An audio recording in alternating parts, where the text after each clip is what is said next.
What is up, guys? So Samsung just released a new pair of earbuds and they have a rather interesting design. And if you've ever been to Chicago, they might look a little bit familiar to you.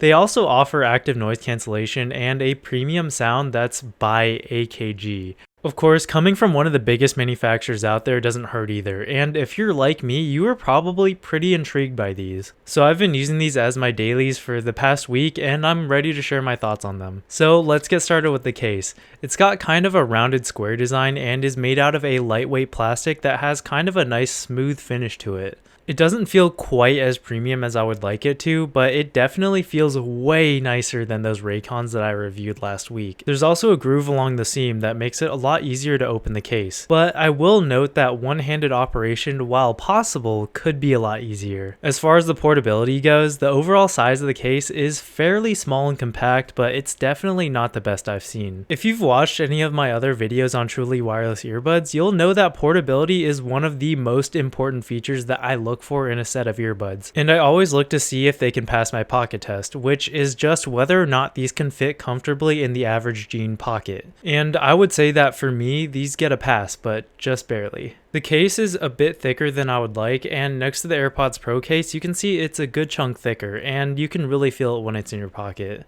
It really shouldn't be a problem for most people though, because I'm just a little bit picky about these kinds of things. So onto the actual earbuds themselves, you really can't ignore just how weird these things look. I mean, they basically just look like two shiny beans, but I will say that they are kind of starting to grow on me, and I really don't mind them that much anymore. Looks are subjective though, so I'll let you come to your own conclusions on that. One thing that makes the design pretty cool though is that they're actually extremely comfortable. Like, these are one of the first pair of earbuds in a long time that I've just been able to kind of wear and forget that they're there. When you first get them, getting a good fit can be kind of tricky, but they make sure to include a diagram in the packaging on how to get these in. They just kind of nestle into your ears, and since they don't use the silicone ear tips like most earbuds do, they actually have a really unique and open feeling to them. They're also super lightweight, so you almost forget that they're in your ears when you're wearing them.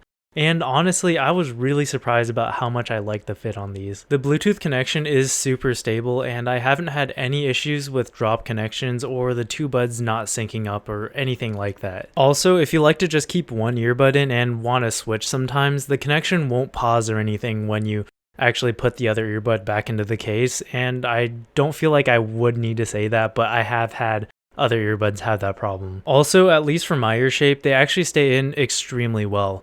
I can shake my head all I want, but these stay in my ears really well. I also took these for a run, and even after I started to build up a lot of sweat, they stayed in my ears just fine, and I never had to mess with them at all. They're also IPX2 rated, which is better than nothing, but it's certainly not as good as I'd like. After all, most other earbuds in this price range are at least IPX4 water and dust resistant. So far, nothing has really happened to my pair, but I've only had them for a week, so I can't really say how they'll fare durability wise over time. The earbuds also feature touch controls, but honestly, they're a little bit frustrating to use, and I kind of wish they could have implemented it a little bit better. It's just kind of hard to find the right place that you're supposed to touch, but I think the biggest issue is actually that there's almost like a full second delay between the time that you touch the earbuds and the time that the inputs get registered. And it's just really annoying for me because a lot of the time I don't really know if my touch didn't register or if it's just the delay.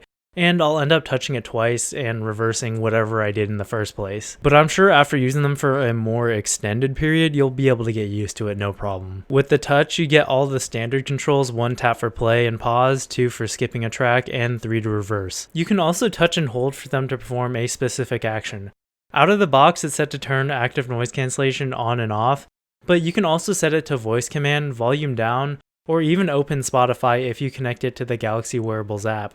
The app also has some other neat features like being able to see the exact battery percentage of each of your earbuds, reading notifications aloud, Bixby voice wake up, and seamless earbud connection. And that just basically allows you to switch between your devices very easily.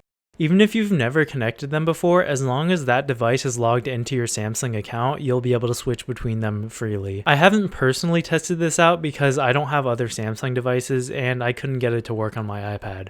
But if you do have other Samsung devices, it sounds like a really handy feature to have. The app also has a section called Labs that has some experimental features, which includes a gaming mode, which apparently reduces latency. Although personally, I didn't really notice an issue with latency in the first place, but it's nice to have. And it also has a pressure relieving feature, which honestly, I really can't tell you what it does. There's also a Find My Earbuds feature, which will play a really loud beeping sound through the earbuds just in case you drop them or something and you can't find them. And if you start messing with the settings and you mess something up and you want to restore them, there's a button for that. With the battery life, Samsung claims a battery of 5.5 hours with ANC and Bixby on, with an additional 2 charges in the case. These aren't the best numbers I've seen, but I think they'll be good enough for most people.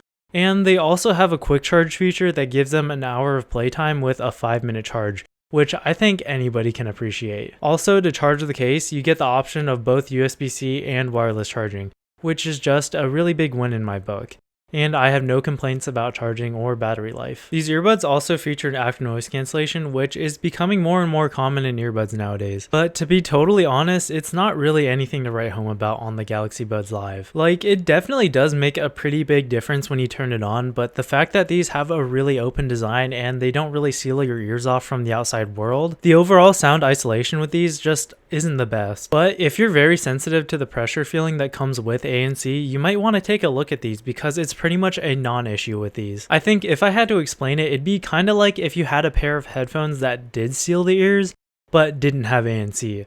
I know it's not a perfect comparison, but hopefully it gives you a better idea on what it's like to wear these. I am glad that they included this feature though, because if they hadn't, these would be pretty much unusable anywhere that they had any kind of background noise. Another disadvantage of having such an open design is sound leakage. If you work in a quiet environment and don't want to disturb the people around you, you might want to go with a different set of earbuds. I mean, unless you're listening at super loud volumes, it's not really a huge deal, but it's just something to be aware of if that's something that's important to you. So last but not least, let's talk about sound. So Samsung seems to be pretty proud of the fact that the sound is by AKG, which honestly doesn't really mean anything, but are they any good? And the truth is they are pretty mediocre. I wouldn't go so far as to say that they're bad, but when you slap 2 big brand names like Samsung and AKG on a pair of earbuds, I kind of expected a little bit more. Bass response is actually quite good though, and I never really found myself wanting for more, although I did find it to be almost overpowering at times. The good thing though is that in the Galaxy Wearables app, you get access to an EQ that lets you choose between 6 different presets. My favorite was the dynamic mode, but you can choose whatever you like. Although to my knowledge, you don't really get access to an EQ that you can actually freely adjust to your liking. My problem with the sound though was mostly that the mids sounded very recessed, and vocals just always came across as sounding extremely artificial, and none of the EQ settings really seem to make it any better. Again though, I just want to reiterate that they're not so bad that I think that they're offensive or anything. I will say though that if audio quality is your top priority, you might want to look elsewhere. If you really love bass though, these won't disappoint you. And if you're specifically looking for a pair of earbuds that don't seal your ears, these might be the best on the market, although I haven't tried too many in that category. So who are these for?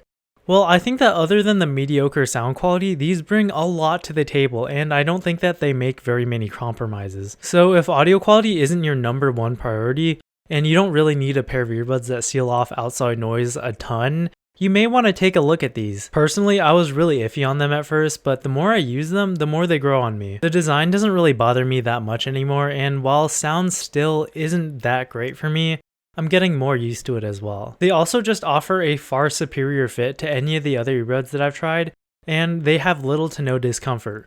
But that's just for my ear shape, and your mileage may vary in that area. And as an added bonus, if you have a Galaxy device or are thinking about getting one, you get a cool little animation when you connect the Galaxy Buds Live to the device. So if you've ever been jealous of iPhone users and their AirPods, You got these now. Anyways, that's all for this video. I hope you guys enjoyed it, or at least found it a little bit helpful. If you guys still have any questions about it, feel free to leave it in the comment section below and I'll get back to you as soon as possible. Please remember to smash that like button, and if you enjoy content like this, be sure to subscribe and hit the notification bell so you don't miss anything. As always, thank you for watching, and I'll see you guys in the next one.